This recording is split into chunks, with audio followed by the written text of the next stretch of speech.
जय गुरु जी, शुक्राना गुरु जी। जय गुरु जी, संगत जी। संगत जी, इस चैनल के माध्यम से जो सत्संग आपको सुनाए जाते हैं, वो सत्संग आप जैसी संगत के माध्यम से ही मेरे तक पहुँचते हैं और गुरु जी की आज्ञा से मैं आपको वो सत्संग सुनाती हूँ। जय गुरु जी, शुक्राना गुरु जी। गुरु प्यारी संगत को जय गुरु जी। संगत जी, आज का जो सत्संग हमारे पास है, वो हमें गुड़गाँव हरियाणा से एक अंकल ने, जिनका नाम संजीव है, उन्होंने भेजा है। अंकल का गुरु जी पे बहुत, बहुत विश्वास है, उनके परिवार को गुरु जी पे बहुत विश्वास है। और उनका एक बहुत ही प्यारा-सा सत्संग अंकल हमारे साथ शेयर करते हैं। गुरु जी की मंत्र जाप से अपना ये सत्संग शुरू करते हैं। ओम नमः शिवाय, शिव जी सदा सहाय। ओम नमः शिवाय, गुरु जी सदा सहाय। अंकल जी लिखते हैं, गुरु जी की रहमत से उनके घर में गुरु जी की बहुत ब्लेसिंग्स हैं। ये सत्संग जो अंकल जी हमें शेयर कर रहे हैं, अंकल जी का ये सत्संग कोरोना टाइम का है। अंकल जी बताते हैं, जब कोरोना आया था, उस समय सब जानते हैं कि कितनी मुश्किलों से सब अपनी ज़िंदगी को जी रहे थे।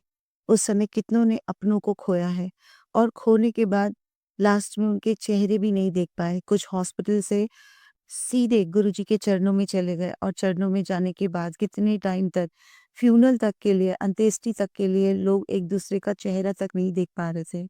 अंकल का कहना है कि उस समय अंकल के साथ और उनकी आंटी के साथ भी इस तरह की एक प्रॉब्लम आई थी।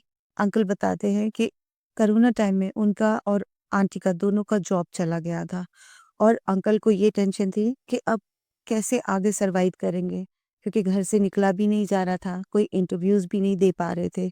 तो अंकल को ये लग रहा था कि अब घर में कैसे सर्वाइव होगा, कैसे चीज़ों को मैनेज किया जाएगा।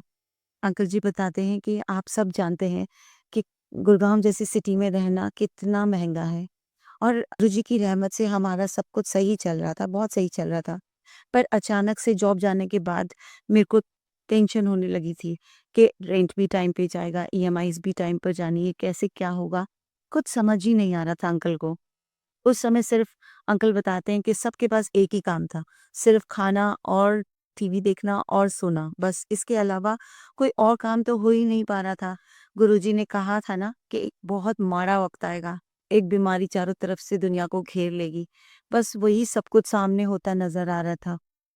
फिर भी अंकल जी कहते हैं कि गुरुजी की इतनी रहमत थी कि हम लोग जो सेविंग हमने कर रखी थी, उससे हमारी ज़िंदगी ठीक से चल रही थी। पर अंकल को ईएमआईज़ और जो एक्स्ट्रा खर्चे हैं, उनकी टेंशन थी। अंकल जी आगे बताते हैं कि एक दिन वो लंच कर रहे थे अपने पूरे परिवार के साथ बैठ के। तो अंकल ने अपनी आंटी से कहा, "तुम खाना कितना अच्छा बनाती हो।" अंकल बताते हैं आंटी जी खाना बहुत-बहुत अच्छा बनाती हैं। हालाँकि उनकी मदर नहीं है बचपन से, पर उनके फादर ने उनको सब कुछ सिखाया है। और सच में आंटी जी बहुत अच्छा खाना बनाती हैं। तो अंकल ने सिर्फ़ आंटी से यही कहा कि खाना तुम बेहद अच्छा बनाती हो। खाना खाते ही ना कई बार टेंशन्स भी दूर हो जाती हैं। आंटी इतने प्यार से खाना बनाती हैं और आंटी की आदत है कि घर में कोई भी आएगा, अगर दरवाज़े पे भी गार्ड साहब भी आते हैं या कोई भी आता है अनजान, आंटी का एक ही काम है, डिलीवरी चाहे कोई भी लेने जाए, कोई भी किसी से मिलने जाए, आंटी जी पीछे से आके तुरंत कहती हैं, "भैया जी पानी पिएँगे? भैया जी चाय पिएँगे?" वो पूरी तरह से एक संस्कार निभाने वाली मेरी वाइफ़ है और बहुत अच्छे से चीज़ों को मैनेज करती है। अंकल दिन भर ये बात बार-बार आंटी को कहते रहे, यार आज का खाना बहुत टेस्टी था, बहुत टेस्टी। गुरुजी की रहमत देखो कि इतने बुरे वक़्त में भी हम कितना अच्छा खा रहे हैं, आराम से रह रहे हैं। ये बात वहीं ख़त्म हो गई। एक दिन आंटी ने रात में बैठी हुई थी चुपचाप, अंकल और बच्चे सब टीवी देख रहे थे। आंटी ने सोचा कि आंटी ने बैठे-बैठे अपना मोबाइल उठाया और एक ग्रुप बना दिया। उस ग्रुप के अंदर आंटी ने मैसेज डाल दिया कि घर का खाना हम प्रोवाइड करते हैं और जिसको भी ज़रूरत हो आप काइंडली इस ग्रुप को जॉइन कर सकते हैं और हम डेली का मेन्यू आपके संग शेयर कर देंगे। आंटी ने बस इतना मैसेज डाला और ग्रुप बना दिया। ग्रुप में लिंक शेयर कर दिया। सुबह आंटी जी जब उठे, तो आंटी जी के पास कम से कम नहीं तो 500-700 लोगों ने उस ग्रुप को जॉइन कर लिया था और सब आंटी से मेन्यू माँग रहे थे कि आप प्लीज़ मेन्यू शेयर कीजिए, आप प्लीज़ मेन्यू शेयर कीजिए। तो आंटी ने अपना मेन्यू शेयर किया कि कल से हम ये लंच में ये होगा और ब्रेकफ़ास्ट में ये होगा, डिनर में ये होगा, हम स्नैक्स भी देंगे। अंकल बताते हैं आंटी ने बस ये छोटी-सी शुरुआत करी थी। अंकल ने सोचा भी नहीं था और आंटी ने किसी को भी नहीं बताया था ये बात। आंटी ने छोटी-सी शुरुआत करी थी, पर अंकल बताते हैं कि वो शुरुआत ऐसी शुरुआत हुई गुरुजी की रहमत से कि आस-पड़ोस की जितनी भी सोसाइटी थी, गुड़गाँव की जितनी भी सोसाइटी जिस एरिया में अंकल रहते थे, वहाँ पे करीबन 5 किलोमीटर, 6 किलोमीटर तक आंटी के उस मैसेज ने इतना काम किया कि हज़ारों लोगों ने उस ग्रुप को जॉइन कर लिया। उसके बाद आंटी जी ब्रेकफ़ास्ट बनाती, लंच बनाती, डिनर बनाती और बहुत अच्छे से गुरुजी की रहमत से वो काम ऐसे चल पड़ा कि डेली के अंकल बताते हैं 5-7 हज़ार रुपए कहीं नहीं जाते थे। आंटी ने बैठे-बैठे इस तरह से जो गुरुजी ने उनसे पता नहीं गुरुजी ने उनको क्या आइडिया दिया कि उस दिन बार-बार जो मैंने उनको बोला कि आप बहुत टेस्टी खाना बनाती हो, तुम बहुत टेस्टी खाना बनाती हो और हम सब टीवी देख रहे हैं और आंटी ने वो ग्रुप बना के कब चुपचाप से अपना फ़ोन साइड में रखा, वो सो गई और सुबह उठी तो इस तरह से उनके ग्रुप को बहुत लोगों ने जॉइन कर लिया। अब गुरु प्यारी संगत आप ही बताइए, ये गुरुजी की तो रहमत है, गुरुजी ने ही तो आंटी को आइडिया दिया, नहीं तो इससे पहले तो आंटी ने कभी नहीं सोचा था कि वो ये काम करें। पर उस वक़्त को काटने के लिए जो मेरे को टेंशन हो रही थी कि क्या होगा आगे, कैसे होगा, कुछ समझ नहीं आ रहा, तो गुरुजी ने आंटी को ये आइडिया दिया और आंटी ने वो काम शुरू किया। और हमारे इस घर में हमारे सबसे छोटे बच्चे ने भी हमारा फुल फुल सपोर्ट किया। हम 4 लोग हैं हमारी फैमिली में, हम तीनों ने अपनी अपनी आंटी को सपोर्ट किया। कोई सैलेड काटता, तो कोई चॉपिंग करके दे देता, कोई पैकिंग करता, इस तरह से और फिर हम उस खाने को अपनी गाड़ी के अंदर रखते और लोगों को डिलीवरी करने जाते। हमारे को इतनी भी फुर्सत नहीं मिलती थी कि हम खुद लंच कर सकें, ऐसा हाल था। जो सुबह हम ब्रेकफ़ास्ट करते थे, बस सुबह वही ब्रेकफ़ास्ट करते थे, फिर रात को ही हमको फुर्सत मिलती थी या फिर दिन में एक जना लंच कर रहा है, तो दूसरा जना उसका काम कर रहा है। उसके शॉपिंग का जिसका काम है अगर उसको लंच करना है तो दूसरा जना वो शॉपिंग कर देगा। गुरुजी ने ऐसा हमारा साथ दिया। उसके बाद तो लोगों ने फिर कोरोना के लिए जितने पेशेंट थे उनके लिए खाना माँगना शुरू किया कि क्या आप कोरोना पेशेंट्स के लिए भी खाना बनाते हैं? फिर आंटी ने कोरोना पेशेंट्स तक के लिए खाना बनाया और आप विश्वास नहीं करेंगे, एक घर से 5-5 6-6 ऑर्डर आने लगे थे, एक घर से। जितने भी फैमिली मेंबर्स थे उस हिसाब से। अब आप देखिए कि हमारे को गुरुजी ने ऐसे बुरे वक़्त में जब लोग अपनी कमाई छोड़कर मेरा खुद का एग्ज़ाम्पल है कि मेरे पास नौकरी चली गई थी, आंटी की नौकरी चली गई थी, हमारे पास कुछ करने को नहीं था। पर गुरुजी ने हमें ऐसे काम में उलझाया, ऐसा काम हमारी तरफ किया कि हम आराम से बैठ के डेली का, एक वक़्त का मान के चलिए कि 4 से 5 हज़ार रुपए कमा रहे थे।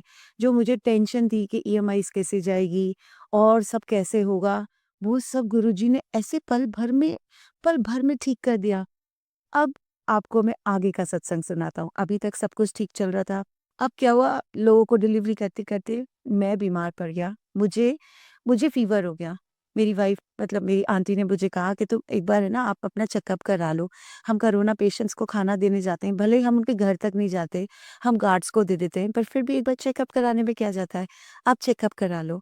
मैं और आंटी दोनों निकले चेकअप के लिए।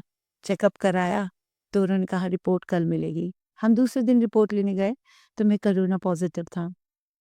संगत जी, मेरी आंटी तो ऐसे हो गई कि पता नहीं क्या हो गया घर के अंदर और मेरी आंटी खुद डायबिटिक पेशेंट है।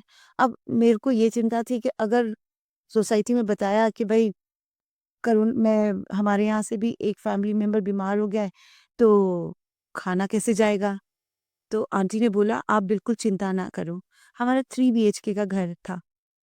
आंटी ने बोला, "आप बिल्कुल आइसोलेट हो जाओ, मैं हर तरह से सब कुछ" जब गुरुजी ने इतना सब कुछ हमारे साथ अच्छा किया है, तो गुरुजी इस काम को तो बंद नहीं होने देंगे। गुरुजी के सामने आंटी ने अरदास लगाई, सब कुछ किया।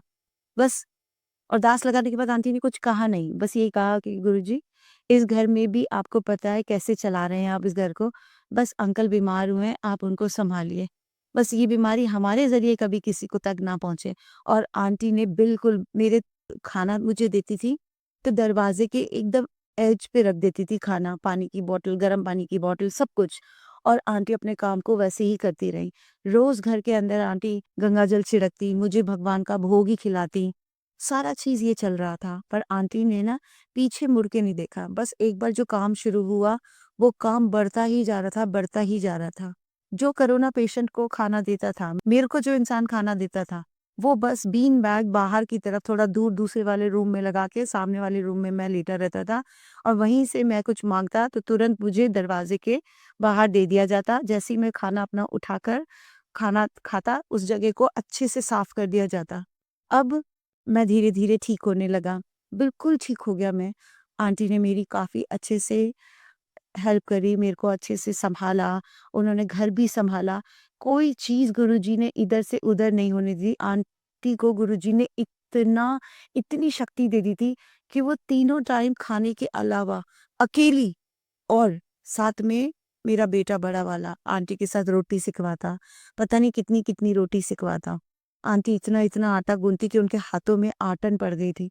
पर गुरुजी ने उस वक़्त ना हमें इतना कहते हैं ना हमारी इतनी मदद करी कि आज जब मैं आपको ये सत्संग सुना रहा हूँ, कोरोना को गए पूरे 5 साल हो गए, 3 साल हो गए हैं, पर आज मैं आपके साथ ये सत्संग शेयर कर रहा हूँ। जब मैं आंटी जी के चैनल के माध्यम से सत्संग सुन रहा हूँ, तो मुझे लगा कि उस वक़्त गुरुजी ने हमारी भी तो कितनी मदद की थी, तो मैं गुरुजी की क्यों ना बड़ाइयाँ करूँ। तो आज आंटी के चैनल के माध्यम से मैं आपको अपना ये सत्संग शेयर कर रहा हूँ कि बुरा वक़्त भी जब आता है ना, तो जब रहमत होती है ना ऊपर वाले की, जब गुरुजी को आपको ब्लेसिंग्स देनी होगी, तो वो बुरा वक़्त है या अच्छा वक़्त है, दुनिया में क्या चल रहा है, उससे नहीं फ़र्क पड़ता। दुनिया उस समय पर काम के लिए परेशान चल रही थी, पर हमें तो घर बैठे गुरुजी ने इतना कर दिया था कि हमें मेरी ईएमआईज़ कैसे जा रही थी, घर का खर्चा गुरुजी कैसे चला रहे थे, मैं तो गुरुजी की बड़ाइयाँ करते थकता ही नहीं। मेरी आंटी बार-बार कहती हैं, "वो वक़्त भी क्या वक़्त था जब गुरुजी ने हमें हमारा कैसे टाइटली हाथ पकड़ा था।" हमारे घर का हर सदस्य ये बात बोलता है, हर बार गुरुजी की बड़ाइयाँ करता है। गुरुजी के सामने जब भी हम मत्था टेकते हैं तो हमें वो वक़्त याद आता है कि गुरुजी आपने उस वक़्त हमें मैं आईटी प्रोफ़ेशनल हूँ, मेरी वाइफ़ जो हैं आंटी हैं, वो एक अच्छी कंपनी के अंदर बहुत ही अच्छी जॉब पे थी। हम दोनों की अच्छी अर्निंग थी। मतलब घर में किसी चीज़ की कमी नहीं थी। अब जब कोरोना आया तो जैसे मैंने आपको पहले बताया कि कितनी परेशानी हो गई थी, सोचकर भी डर लग रहा था। तो गुरुजी की तरफ से बस यही था कि गुरुजी ने देखा कि मेरे बच्चे कितने डर रहे हैं, कितनी टेंशन में हैं, तो गुरुजी ने आंटी के ज़रिए कभी सोचा नहीं था आंटी ने, हमने कभी नहीं सोचा था कि हम ये काम करेंगे। पर गुरुजी की रहमत से कितना अच्छे से वो सब कुछ चलता रहा कि मैं बस सोच के भी दंग होता हूँ, सोच के दंग होता हूँ। और गुरुजी ने उस काम को तब तक ही चलाया जब तक उस काम की ज़रूरत इस घर को थी। फिर धीरे-धीरे कोरोना चला गया, धीरे-धीरे कोरोना आप जिसे कहते हैं कि धीरे-धीरे चीज़ें बैक टू नॉर्मल होने लगी। तो मैंने भी जॉब के लिए ट्राई किया, मेरा भी जॉब हो गया और मैं अपने आंटी को कहता रहा अगर तुम्हें इस काम में सैटिस्फैक्शन मिलता है, तो 1-2 लोगों को और लगा लो। संगत जी, आप विश्वास नहीं करोगे, जैसे-जैसे चीज़ें बैक टू नॉर्मल होती गई, वैसे-वैसे ऑर्डर्स कम होने लगे। कहने का मतलब ये है कि वो एक बुरा वक़्त था जिस पे गुरुजी ने हमको सँभाला। वो काम जो खुला था और जिस उस काम पर जितनी कमाई ज़्यादा से ज़्यादा होनी थी, वो उस टाइम तक के लिए था। बाद में हमारी जॉब्स लग गई, हम बैक टू नॉर्मल हो गए अपनी लाइफ़ के अंदर और धीरे-धीरे सारी चीज़ें ठीक होने लगी। गुरुजी का मैं अनंतम शुक्राना करता हूँ कि गुरुजी अगर उस दिन मेरे शब्दों से आपने अगर ये सब नहीं निकाला होता, मेरे मेरे शब्दों को आंटी को बार-बार ये नहीं कहा होता मैंने, आपने ही वो शब्द निकाले कि खाना कितना अच्छा बनाती हो, खाना कितना अच्छा बनाती हो। ये मेरे शब्द नहीं थे, ये गुरुजी आपके शब्द थे। मेरी आंटी तो यही कहती है वो शब्द क्योंकि ये शब्द मैंने पहली बार तो बोला नहीं था, मैं तो हमेशा बोलता था अपनी वाइफ से कि आंटी से कि तुम खाना बहुत अच्छा बनाती हो, तुम्हारी हाथ की रोटियाँ बहुत अच्छी होती हैं। मतलब मेरी वाइफ़ इतनी एजुकेटेड है, सब कुछ है बट कभी उसने इस चीज़ का घमंड नहीं किया और वही चीज़ गुरुजी ने उसके हाथ में कर दी कि हमने अपने कोरोना टाइम को 2.5 साल कैसे निकाल लिया पता ही नहीं चला। हमारी एक भी ईएमआई मिस नहीं हुई, घर में किसी चीज़ की कमी नहीं हुई। जैसे हम उस समय खर्चा करते थे वैसे ही करते रहे। पर हाँ, हमने कोरोना पेशेंट्स के लिए खाना थोड़ा जिसे कहते हैं कि नॉर्मल प्राइसेज़ में रखा और उनका खाना नॉर्मल इंसान के खाने से डिफरेंट होता था।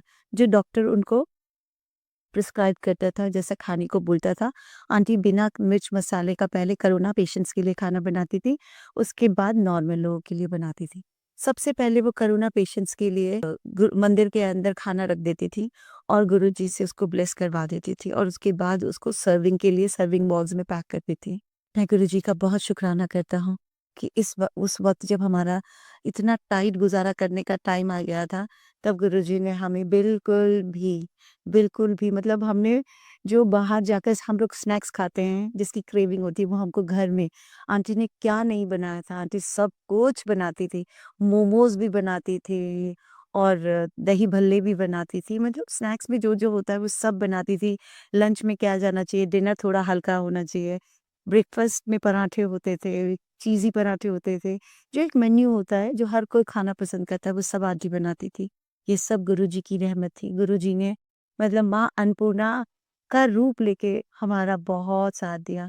मैं गुरुजी से लख-लख, करोड़ों-करोड़ों बार शुक्राना करता हूँ कि उस वक़्त भी गुरुजी ने हमें सँभाला और आज भी गुरुजी बहुत अच्छे से हमें सँभाल रहे हैं। गुरुजी का बहुत-बहुत शुक्राना। संगत जी, सबको कहीं न कहीं गुरुजी ने किसी को बेघर नहीं होने दिया और आज भी अगर हम कुछ परेशानियाँ उठा रहे हैं, तो वो तो हम इंसान योनि में आए हैं, इंसान बनकर इस दुनिया में आए हैं, अपने पिछले जन्म को या इस जन्म में जो हमने गलतियाँ की हैं, उसको भोग रहे हैं और उसमें भी हम 10% भोग रहे हैं, 90% तो गुरुजी ही अपने ऊपर वो परेशानियाँ ले रहे हैं। तो वक़्त चाहे कैसा भी आ जाए, कभी भी आप गुरुजी से मुँह मत मोड़िएगा या गुरुजी पे से विश्वास मत हटाइएगा क्योंकि मैंने गुरुजी के साक्षात जिसे कहते हैं ना मिरेकल होते हुए देखा है। ये मिरेकल ही था जो मेरे घर में हुआ और आज भी बहुत मिरेकल्स हो रहे हैं। मिरेकल्स तो मैं क्या कहूँगा कि मिरेकल तो ज़िंदगी में एक ही बार होता है शायद, पर ये गुरुजी की ब्लेसिंग्स हैं। इससे पता चलता है कि गुरुजी सच में हमारे साथ अंग-संग हैं, अंग-संग। तो बस गुरुजी पे विश्वास बना के रखिए। मैं अपना सत्संग यहीं पे ख़त्म करता हूँ। आगे कभी मेरे पास कोई सत्संग हुआ, तो मैं गुरुजी की आज्ञा से ज़रूर आपको शेयर करूँगा। आंटी जी, आपके चैनल के माध्यम से मैं डेली आपके हमारा पूरा परिवार आपके सत्संग सुनता है। आपके सत्संग बिल्कुल ऐसा लगता है सुनते वक़्त के सही में कि गुरुजी घर-घर में हैं।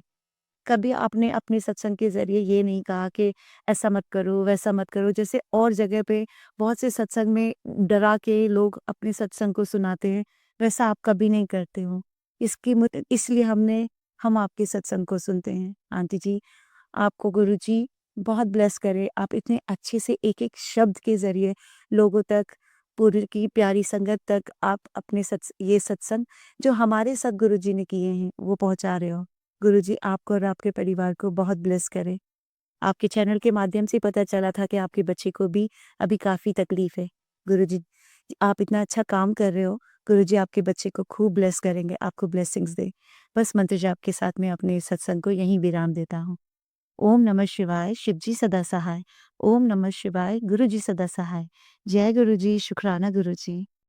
गुरु प्यारी संगत, आपके पास गुरु जी का कोई भी सत्संग जो गुरु जी ने आपको ब्लेसिंग्स के रूप में दिया है, कोई चमत्कार किया है या आपकी प्रार्थनाओं का जवाब दिया है, आप इस चैनल के माध्यम से हमारे तक शेयर कर सकते हैं। डिस्क्रिप्शन के अंदर हमने मेल आईडी और अपना मोबाइल नंबर दिया है।